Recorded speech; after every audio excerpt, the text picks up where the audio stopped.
Good evening, everybody. I'm going to join in this conversation because there's lots of fun things being said. Um, so we're asking the question, in case you're not on the chat, what's the best party or feast that you've ever been to? Maybe as a child, as part of your work, or on holiday or something. So we've got a few weddings, including a Hindu wedding, which should have been amazing. Bernard, when he was working on our RAF project, he and a colleague were invited to dine in the officers' mess. We've got a come dine with me evening from the Gimeno's, and Evelyn's party for her 60th with her community in Australia, and an a cappella boat party, which we have found out is a party on a boat for all the university a cappella groups. Lots of singing. Of course, you don't even need any instruments, do you? That does sound funny. Fun. It's not funny. Funny. Fun. Katie has been to the box tree when it had a number of Michelin stars, and Bernard paid. Bernard, was that when you were the church treasurer or at some other occasion? I feel like we need to check that one out. What else have we got? Ella, family, we went to dine under the stars it's called Uluru now, isn't it? Highlight seeing the Milky Way in amazing clarity, and the food was okay. Ha. Angie, good evening. Your 30th, everyone was given a Coronation Street character to come as. I think I might not have been able to come. I wouldn't have known what I was supposed to be. Barry's put his worst feast, the mayoral banquet, where he was sat opposite the opposition. That was nasty. Who would be nasty to you, Barry? Roy Dawson, a Christmas do at the Savoy. Oh, that sounds nice. Helen, a Nepali church Christmas feast outside in the fields with the view of Annapurna. Okay, you win. I cannot imagine anything being better than that. That must have been absolutely amazing. Hindu and Muslim weddings. And Sue Lovers also dined under the stars at Uluru. Not at the same time as Ella and Peter, obviously. Wow, some great events that you've all been a part of there. I'm just checking because sometimes people text me and then I forget and then I don't check. So I think one of my favourite, and to be honest, I was never really good at parties. For most of my life, the question, Andy, is what is the best ever party or feast that you've ever been to, whether it's as a child or work or holiday or whatever.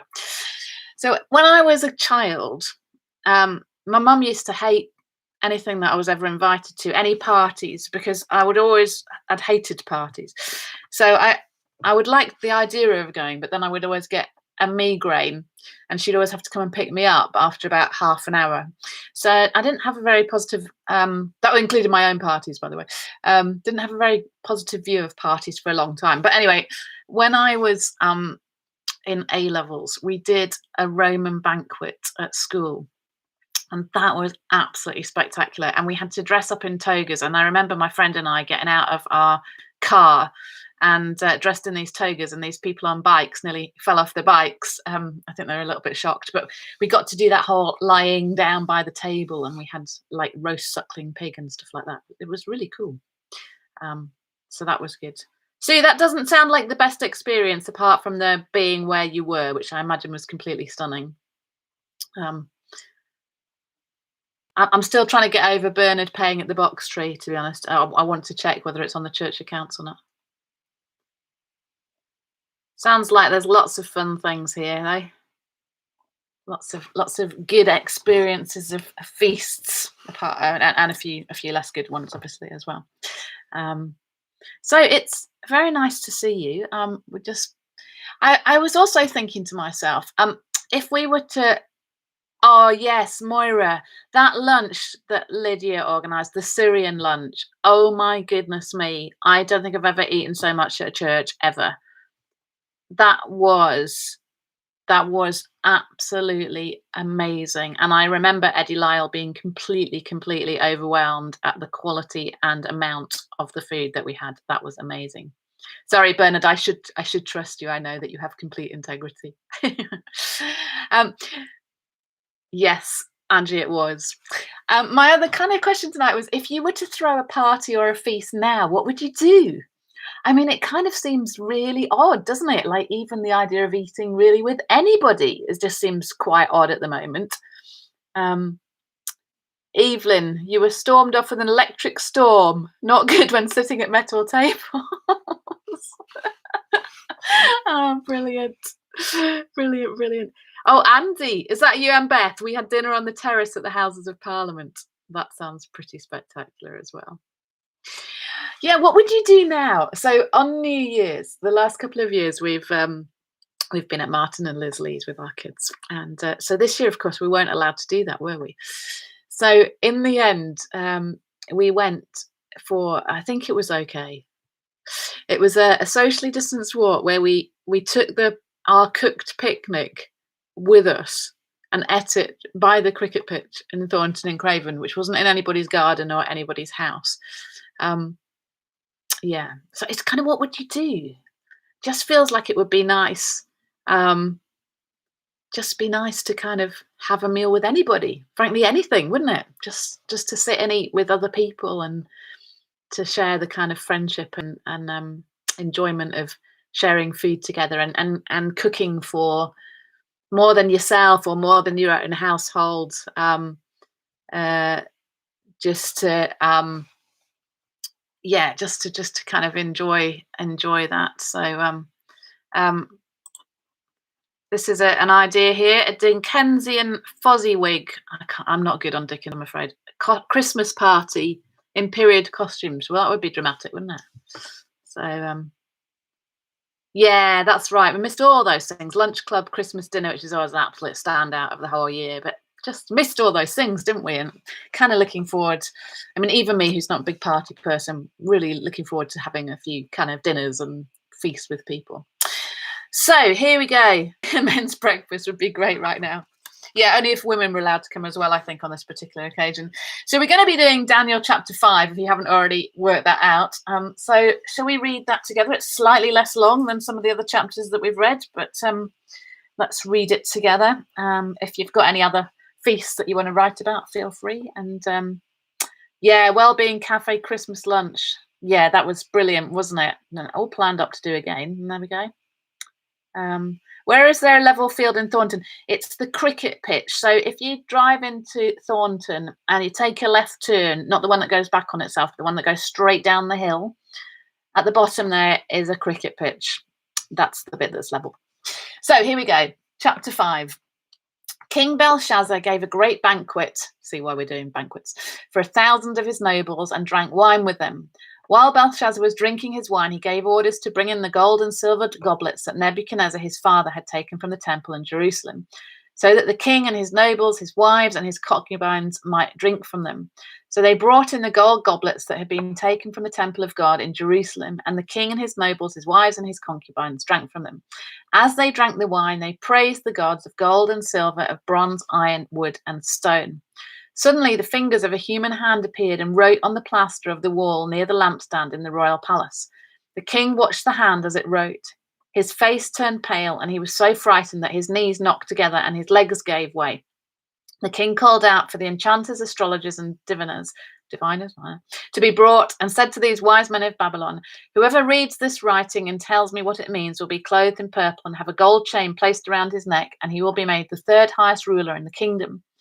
Then all the king's wise men came in, but they could not read the writing or tell the king what it meant. So King Belshazzar became even more terrified, and his face grew more pale. His nobles were baffled.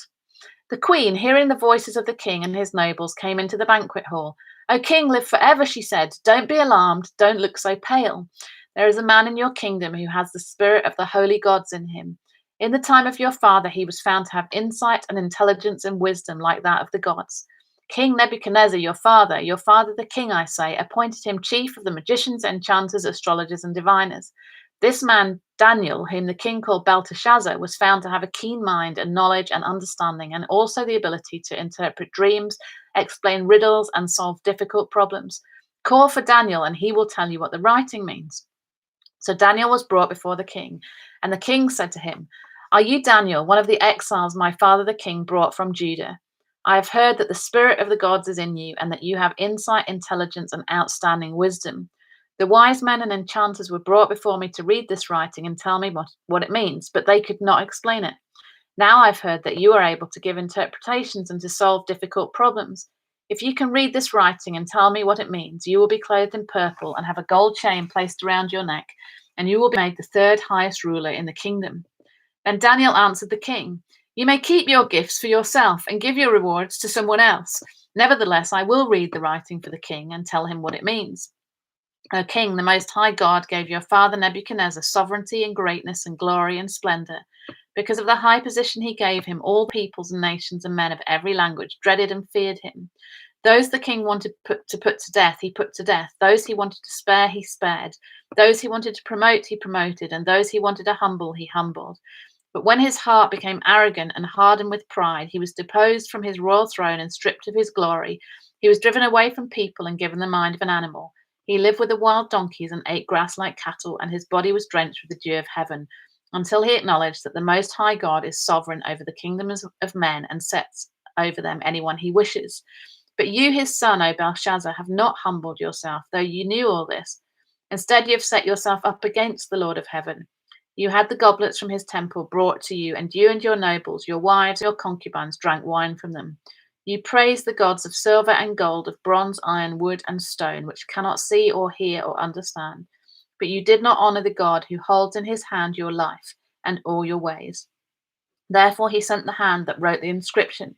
This is the inscription that was written: Mene, Mene, Tekel, Parsin. This is what these words mean. Mene, God has numbered the days of your reign and brought it to an end. Tekel, you have been weighed on the scales and found wanting. Peres, your kingdom is divided and given to the Medes and Persians. Then at Belshazzar's command, Daniel was clothed in purple, a gold chain was placed around his neck, and he was proclaimed the third highest ruler in the kingdom. That very night, Belshazzar, king of the Babylonians, was slain, and Darius the Mede took over the kingdom at the age of 62. So there we go. Marie, Passover feast in Jerusalem was kind of special. I think it was probably very special. That's a great thing to be doing, isn't it? So here we are, Daniel chapter 5.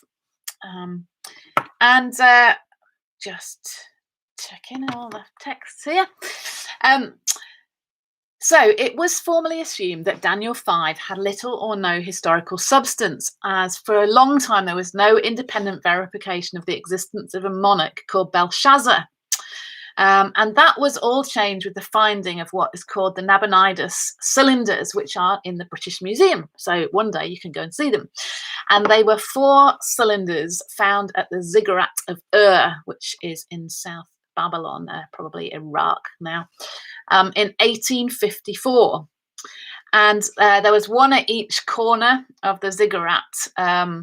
And they were put there by Nabonidus to commemorate the rebuilding of the ziggurat, which happened between about 555 and 539 BC. You are a softie, Andy Laycock. Nebuchadnezzar died in 562 BC, and he was succeeded by someone called Amel-Marduk from 562 to 560. And in Jeremiah 52 and in 2 Kings 25, Amel-Marduk is known by the name Evil Merodach. So that is one in the same person. He was then succeeded by a guy called Nergal-Shar-Yusa, or Nergal-Sharezer. They often had just different names. And he was in charge from 560 to 556. After him, I hope you're keeping up with all this, by the way. After him came his son Labashi-Marduk.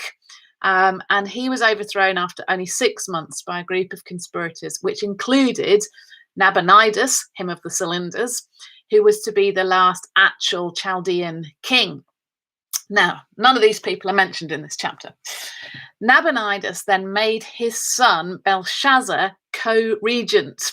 So he entrusted the kingship to him whilst he took a 10-year leave of absence in Arabia. Apparently he worshipped the moon god, so whether he'd gone off to do that there, who knows. So Belshazzar became technically the second ruler of the kingdom, which is why he was only able to offer the post of third ruler in the kingdom to anyone who could read the writing on the wall, in case you noticed that said a couple of times. The description of Nebuchadnezzar as the father of Belshazzar is, of course, utterly consistent with ancient Near Eastern usage. So, father just means ancestor, someone in the line of. There's a suggestion that Nabonidus's mother, Adap Guppy, was a daughter of Nebuchadnezzar. So, Belshazzar would have been his grandson. So, here we go. That's the ancient Near Eastern genealogy that we need to know this evening. So it would appear from extra biblical evidence that Babylon fell to Persian troops without a battle in Nabonidus' absence, and we will look at that a little bit more later on.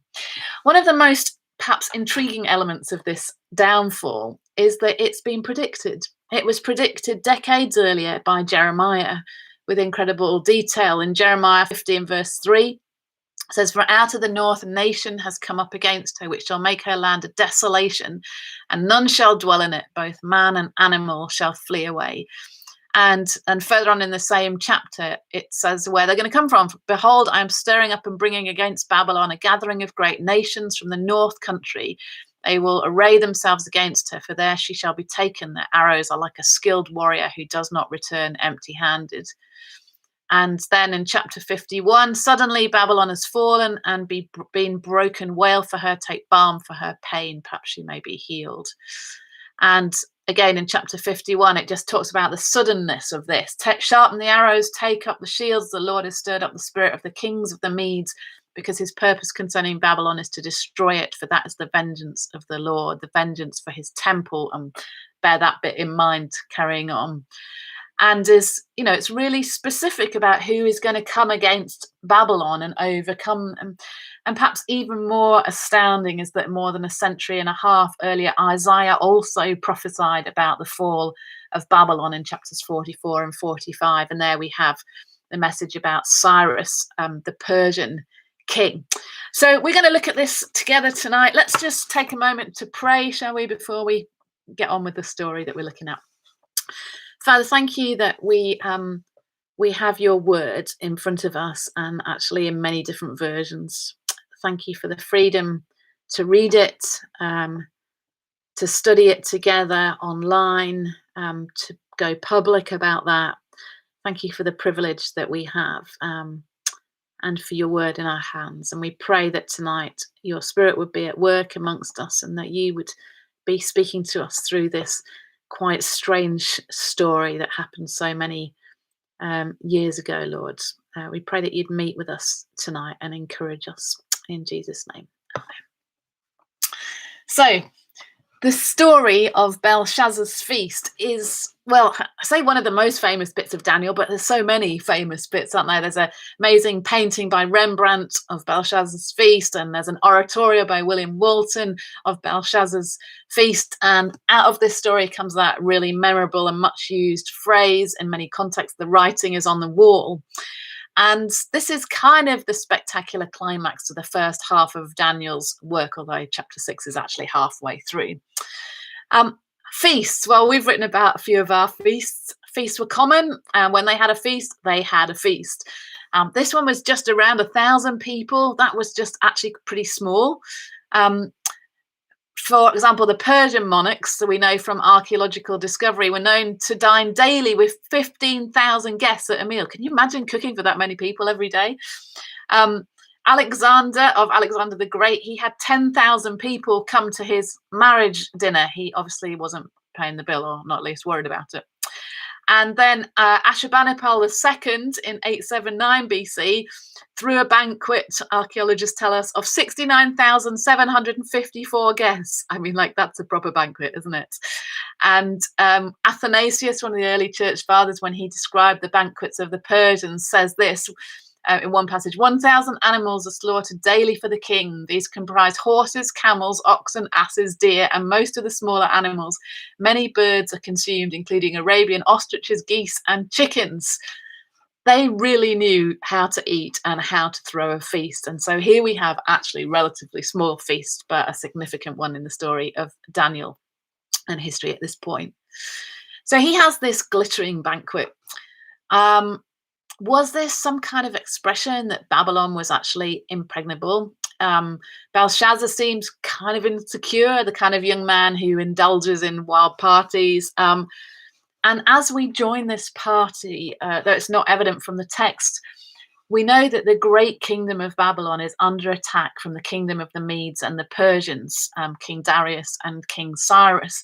In fact, that capital city is actually surrounded by the Medo-Persian armies. And it appears that they've already captured his father Nabonidus, and that Belshazzar knows this fact. So why is he throwing this big feast? And just from reading the whole context, you think that he is imagining that they are invincible. See, over 1 million people live in Babylon. It's good for us to remember that these cities were huge.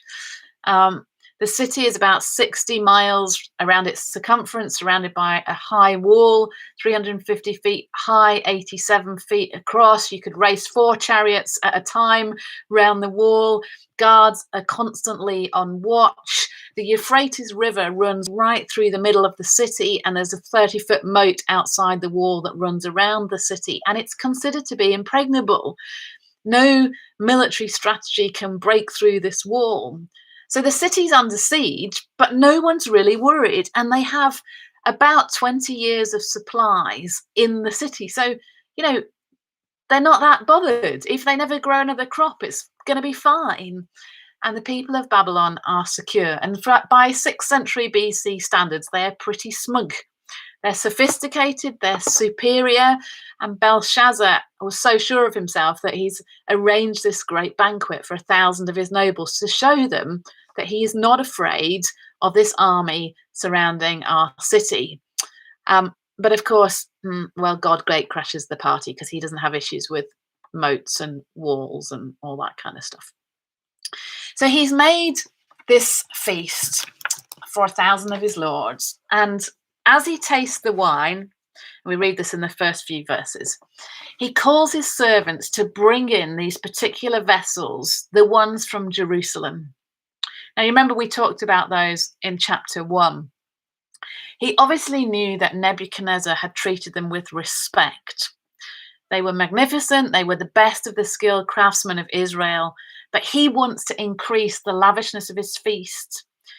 And so these vessels that Nebuchadnezzar has looted from the temple in Jerusalem and installed in his own treasure house to make a statement about who's in charge, who is the most powerful. In chapter 1, we were talking about how he was just saying, your God is powerless. And our gods of Babylon are stronger than him. He may have changed his mind a bit later on, but in the beginning, that's what he was saying. And these same special, devoted to God, golden vessels are placed on the table at Belshazzar's glittering banquet. But the real reason has to do with the God for whose glory these goblets have been made, doesn't it? And that's why it's such a sacrilege in chapter 1 that Nebuchadnezzar has taken them. Nebuchadnezzar eventually comes to worship and honor this God as the God of heaven, and we were looking at that at the end of last week. Belshazzar knew all of that, but he completely rejected it. This act of bringing these vessels onto his table and drinking from them is a deliberate act of blasphemy to publicly repudiate the God that Nebuchadnezzar had decreed was the God of all. Now, a number of years have gone past, of course, in between these two chapters, but Belshazzar knows exactly what he's doing. I wonder what the nobles thought. Perhaps Belshazzar informed them of what he was planning. Who are they going to worship now? And of course, because they are afraid for their lives, they join him, don't they, in lifting these sacred vessels to their lips and drinking to the Babylonian gods, whose idols no doubt filled the hall where they were. And in this moment, these powerful men of Babylon, along with the king, were showing everybody what they thought of the God of Israel. These vessels were holy vessels designed to be used for the worship of the one true God. But Belshazzar was denigrating them, abusing them, and making his point very, very clear in that moment. Of course, they were totally unprepared for what was going to happen next. Although, if they'd actually thought back a little bit to Nebuchadnezzar's gold statue, and to Shadrach, Meshach, and Abednego in the fiery furnace in the presence of God, maybe they would have thought a little bit harder about it. Because in an instant, the revelry of this lavish feast was turned into sheer terror. Now, a couple of you had feasts in amazing places, but the feast wasn't so great. This was somewhat worse than that, wasn't it? Because in that moment, every eye caught sight of what looked to be a human hand writing on the plaster of the palace wall, illuminated by the lampstand. And I imagine in that moment, the wine stopped flowing and there was a deathly silence. The archaeologist Coldway, who excavated Babylon, says that in their excavation of the Palace of Babylon from the time of Belshazzar, they found in the palace a large room, 55 feet wide and 169 feet long. That's a large hall and probably perfect for the kind of banquet that Belshazzar was putting on. And it had plaster walls. Isn't that amazing? And it also has a niche in one wall where they believe the king sat elevated, and a niche in the wall so he could be central. And in that moment, Belshazzar was shaken to his core. And it says, it's really descriptive, isn't it? All the colour drained from his face. His body began to shudder uncontrollably. Even his knees knocked together. Funny, really, isn't it? Because Daniel and his friends resisted the attempt to make them drink wine, and they looked better in appearance and fitness than all the others. And now the emperor is losing his colour as a result of his uninhibited and blasphemous drinking. Suddenly, the God that Belshazzar didn't believe existed has broken through all of his feeble defences and finally gained this king's undivided attention. It must have been somewhat terrifying for him to discover in this way that the God that he did not believe in was the God who was there. Well, there's a panic, isn't there? Understandably so, really. And Belshazzar hastily summons all his advisors, and he wildly promises them fortunes and positions in the kingdom if they could read the writing on the wall. He was utterly desperate to know what it said. And they tried, but they couldn't make sense of it. In fact, every time I read another chapter of Daniel, I wonder why they bother to have all these astrologers and diviners and advisors, because they seem utterly useless. They recognized something of the script. They probably could tell it was something to do with weights and measures and money, but they had no understanding. The supernatural had broken into their world in a way that they couldn't understand and worked out. And somehow they sensed the awesome presence of God in that room. And at that point, the queen, verse 10, who's hearing the voices of the king and the noble, she must have sensed that something had changed. She must have sensed that their revelry sounds had turned into something different. And so she goes into the banqueting hall and she approaches the king and she tells him to calm down. Don't be alarmed. I love it. Don't look so pale. I don't know if you can choose to look pale or not pale, but anyway. And she said, I know exactly who you need to talk to. And she says, you need to talk to Daniel. And he's obviously not been at the feast. Actually, it really seems that he hasn't been centre stage at all for a little while. But maybe that's not surprising. This king wanted nothing to do with his forefathers. He wanted to do things his own way. And for a king who hated the God of Israel, he maybe steered very far clear of the man who had helped to his forefather Nebuchadnezzar to come to a faith in the one true and living God. But he can't have been that far away, because when Daniel was summoned, he came at once. And again, we have Belshazzar here offering Daniel wealth and this third position in the empire. Belshazzar still thinks he can buy his way out of this one, but Daniel is very clearly not interested. Verse 17, you can keep your gifts for yourself and give your rewards to someone else. He's not bothered about all of that. He's still the same Daniel that we've met in chapter 1. And everyone listens with dread and fascination as Daniel explains the history before the inscription, verses 18 to 23, because Belshazzar is not just to be judged, but to know why he's being judged. We don't exactly know how all this overlaps. Maybe he'd even watched what had happened to Nebuchadnezzar. Maybe he'd seen God's mercy, but even if he hasn't, he knows the story. This is a big and important story in the history of Babylon. He knows the story of the rise of Nebuchadnezzar and of his humiliation, of his return to a position of power and glory. He knows the decree that Nebuchadnezzar has made to every part of his empire, and yet he has chosen to publicly insult and dishonor God. And he's used God's sacred vessels in the service of idolatry, the idolatry that God hated. He uses them instead of to worship the God of Israel, to toast the gods of silver and gold, of bronze, iron, and wood and stone, which do not see, hear, or know. Do you remember that bit in Isaiah where he talks to the people about why they've chosen to worship idols, where they take one part of the wood and they throw it on the fire, and with the other bit of wood, they carve an idol which they worship, and then the idol falls over.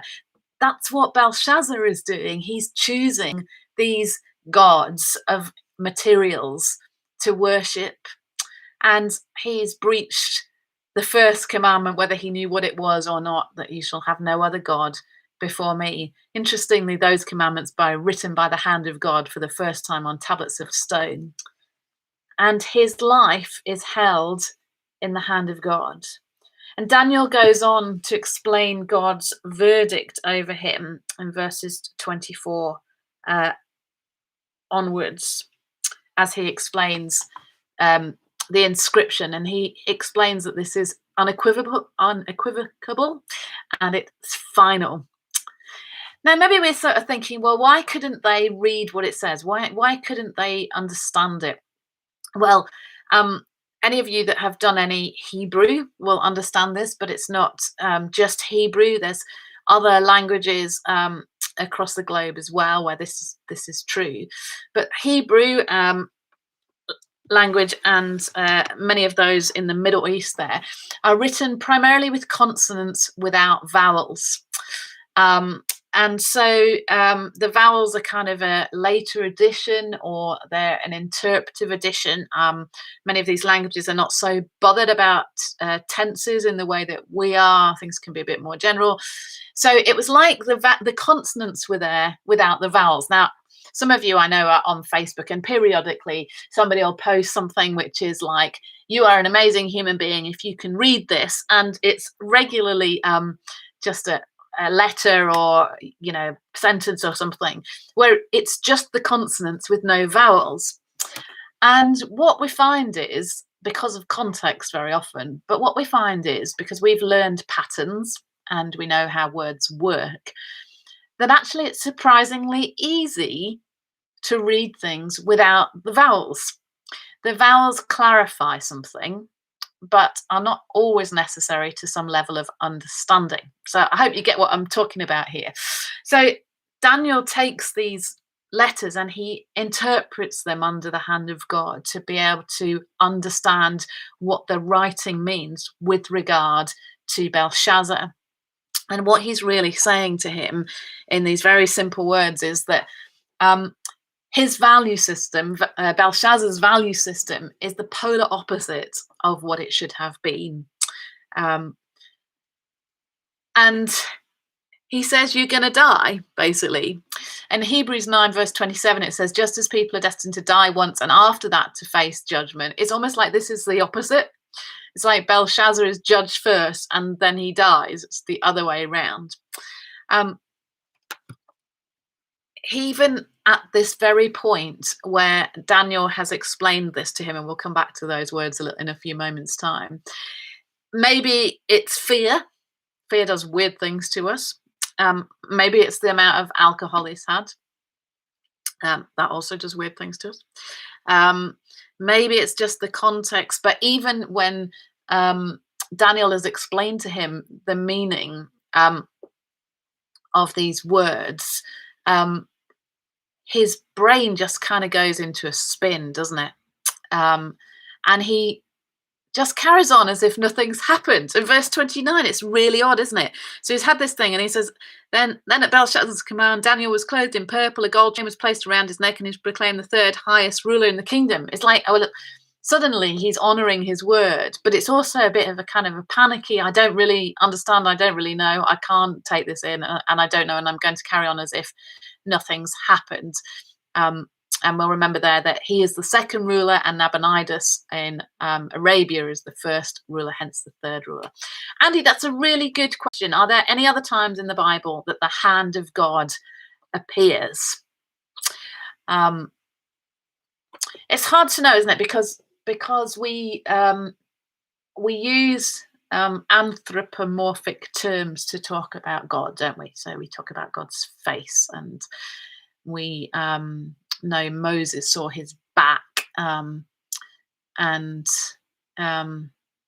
that the kingdom rests on his shoulders. So it's an interesting one. So there's those kind of terminology in terms of say the humanizing of God in the way we speak about him. In terms of, yes, I was thinking that, Alan, as well, but I was restraining myself from not saying that. The hand of God is now gone from the earth. So whether his hand was seen, I mean, at this feast they saw it, didn't they?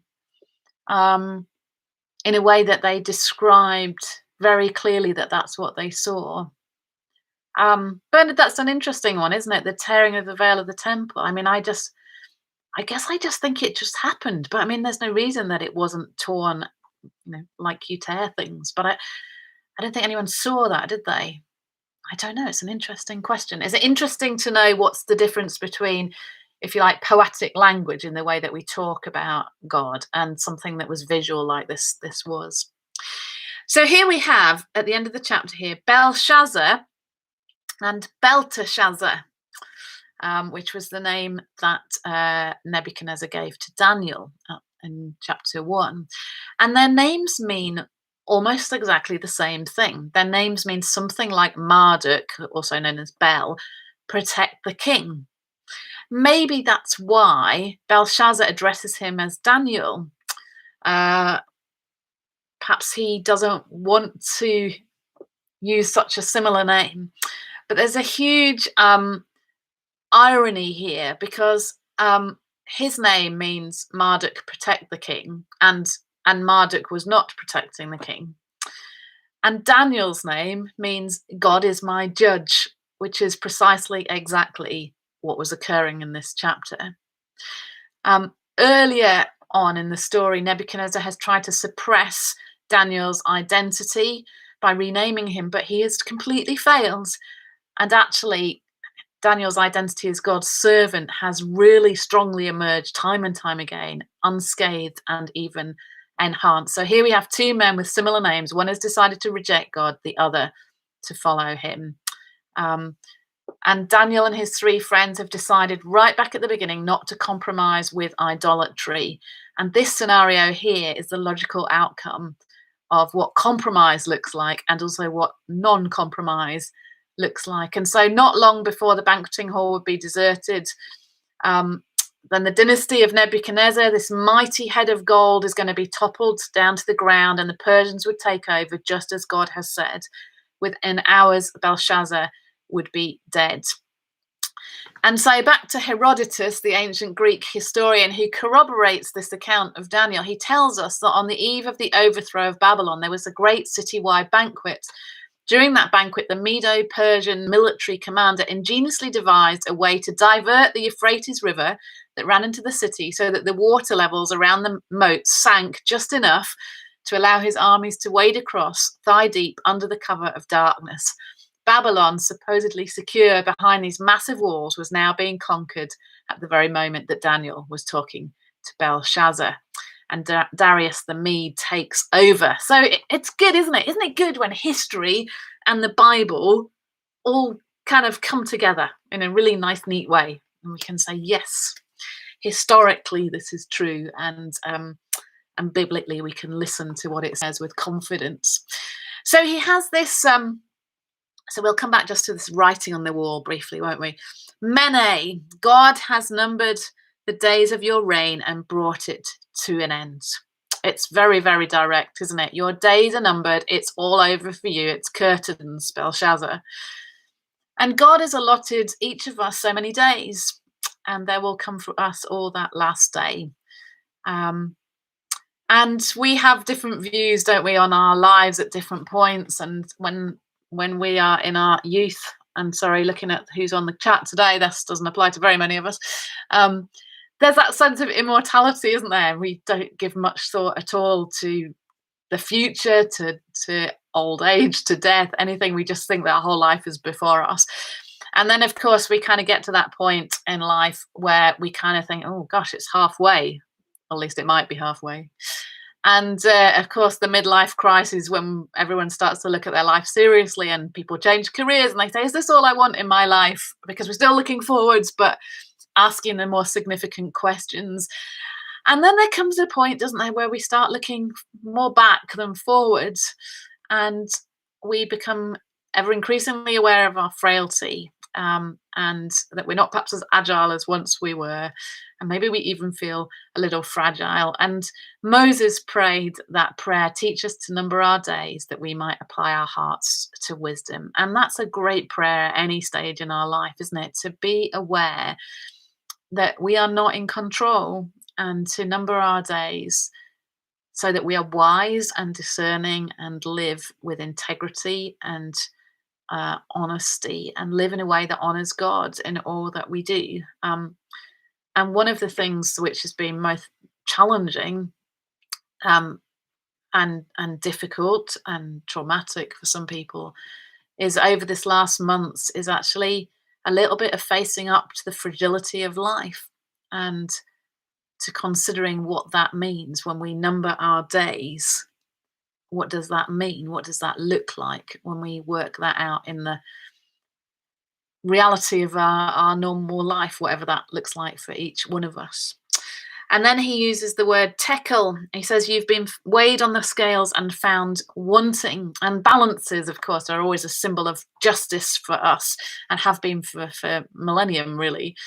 And the thought, of course, is often that we have a balance between good and evil done in our life. It's a little bit like the Father Christmas kind of approach, isn't it? Have you been naughty or nice? And we kind of hope that more things are on the nice side than the naughty side, and it all come good.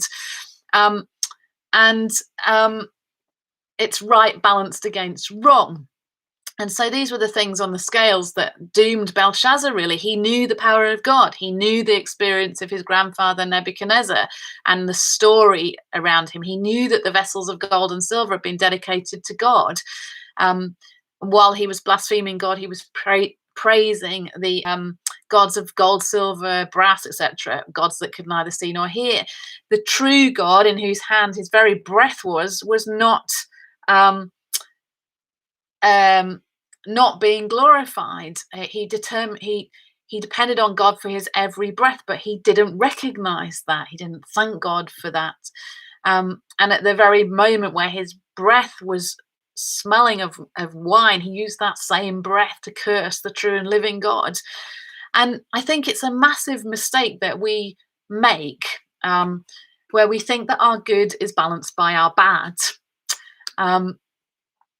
And it's something that you hear often in conversation. Well, I'm not that bad a person. I'm not like they are. I've done all these good things, so that makes me a good person. By the way, no one's suggesting that there are not good people out there, but we are not weighing ourselves on the right scales. That's a very human way to look at things, isn't it? To set ourselves on a little pedestal and say, I'm better than this other person. Right, I'm going to come back to that in a moment, Bernard. We say, well, actually, what the scriptures say, as in the New Testament particularly, is that the balance of our life on the scales is our life against the righteousness of Jesus.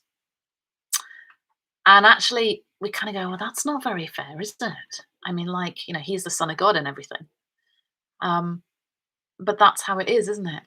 Our righteousness is balanced against the righteousness of Jesus. I'm just going to read this, Bernard. I have a note, read Tekel, that the date was the first of the month Libra scales. Well, who knows?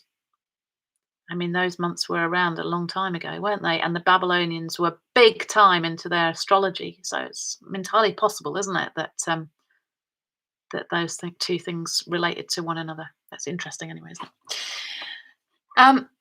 And so there's our righteousness, and then there's the righteousness of God. And in Isaiah, it talks about our righteousness being like filthy rags. In fact, it uses the term menstrual rags. That's kind of a bit of a graphic kind of terminology there, isn't it? To make us realize that even when we think we are shiny, bright, and good, actually compared to the righteousness of Jesus, we just don't stand up, do we, at all?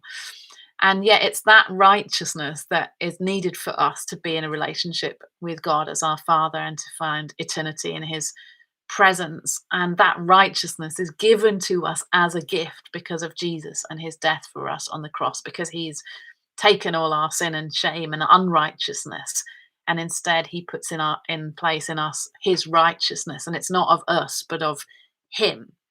And Paul writes the same thing, doesn't he? I mean, he is like the Pharisee of the Pharisees. I mean, if anyone could be good, humanly speaking, he was right up there at the top, keeping the rules, keeping the law, doing everything correctly. And he meets Jesus.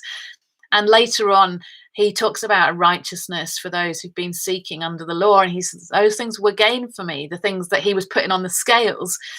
But he said, I counted all those things as loss for the excellency of the knowledge of Jesus Christ. He said, I count them as rubbish that I may know him and be found in him, not having a righteousness of my own, which is by law, but the righteousness which is by Christ through faith. So, what are we putting on the side of the scales to balance our evil, our inherent sinfulness? Are we trying to put our goodness? Because even as those of us who are followers of Jesus, we can be really drawn into temptation to put our goodness on the scales. But actually, it's the righteousness of Jesus that outweighs everything of our sin on the other side of the scales. And it's only because of him that we are not found wanting, only because of him. And then the final word here, Perez, your kingdom is divided and given to the Medes and the Persians. And we read that in verse 30, don't we? That very night, Belshazzar, the king of the Babylonians, was slain, and Darius the Mede took over the kingdom at the age of 62. It was the end of the road for Belshazzar and his kingdom. And it reminds me a little bit of that story that we've always called Mr. Bigger Barnes in our house, that Jesus told, of the man who just kept on building bigger barns and becoming more wealthy. And he says, I've got no more room to store all my wealth. I'm going to tear down my old storehouses. I'm going to build bigger ones. And the Lord comes to him and says, you fool, this night your soul will be required of you, and who will possess your riches? And that's just Belshazzar's story, isn't it? He got much more than he was deserved because his father made him ruler over Babylon, even when he was still the king. But he was proud, and he was arrogant, and he was more concerned about his wealth and his status, and he lost touch with the honor and glory of God and the worship of the true God. And when it came to it, in a very dramatic way, God broke in and said, I've been watching you. I've been counting your days. I've been looking at the quality of your life, and this is it, and this is the end of the road, and because of this, your kingdom will be divided. And that was the end of the Babylonian Empire, and it was the start of the story of Nebuchadnezzar's golden statue dream, and it will be something that we pick up on in some of the other comments that are made, not so much the next chapter, but some of the chapters after that. So I guess it's easy for us to think, I'm not that bad. I'm not like him. But I guess we have to ask those questions of, our own pride, our own self-righteousness, our own busyness, our own lack of giving honor and gratitude to God for all that he gives to us, and being sure that our goodness, our righteousness comes out of a place of righteousness that comes from the presence of Jesus, the life of Jesus within us. And the only person whose value judgment is really worth hearing, it is God's. I mean, that doesn't mean we shouldn't listen to what other people say, but at the end of the day, it's actually God's view of us that is the most important and of value, isn't it, for all of us? So there we go. That's Belshazzar's feast for you. I hope that you've enjoyed that. I learned a lot about the history stuff, so that was really good. I appreciated learning that and being confident with it. So there's a few more things for you to think about. And we get to do another really familiar story next week, which is Daniel and the lion's den. And then after that, it all gets slightly more challenging, for me at least. So great to see you all tonight, and look forward to connecting with you on Sunday. Bridget's speaking on Sunday, so that's good, isn't it? I don't think Bridget's on tonight, but she's been very quiet if she is. So look forward to seeing that. And how old was Daniel at this time? Now, good question. So we reckoned he was like a young teenager. And if I go back to the top of my page, I can probably add up all of the years and let you know. So some of you who are good at maths. So Nebuchadnezzar died in 562. And then I'm not very good when you have to go backwards. That's the problem with BC, isn't it?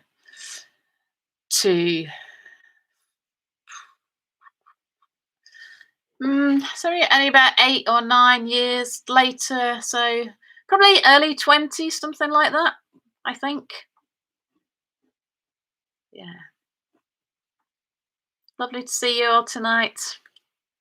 Yeah, Death in Paradise coming up tonight and tomorrow night. Is it on tomorrow night as well? Oh no, totally missed that. We've got saxophone quartet tomorrow night. Oh, Marilyn, thank you. Joan Shepherd passed away. That will mean something to some of you. Joan's been a member of the church for forever and ever, really, and has been not in strong health for a while, and hasn't been at church for a number of years, has she, Marilyn? Oh, thank you for letting us know. It's really helpful to know. Thank you, Marilyn. She was a lovely person, Joan Shepherd. Two-parter. Oh, wow. I better tell the kids there at Food Bank. They'll be really thrilled. Good night, everybody. Look after yourselves in this murky weather that we've got right now.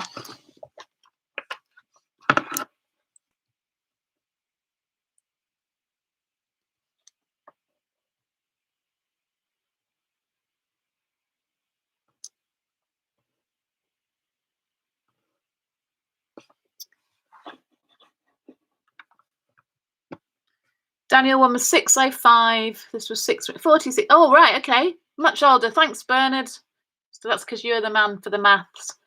65. Okay. Thank you. 639. How did you make that 639? Ah, yeah. Okay. That makes sense. Might not have been quite as late as that, but anyway. Still older than I said, so thank you.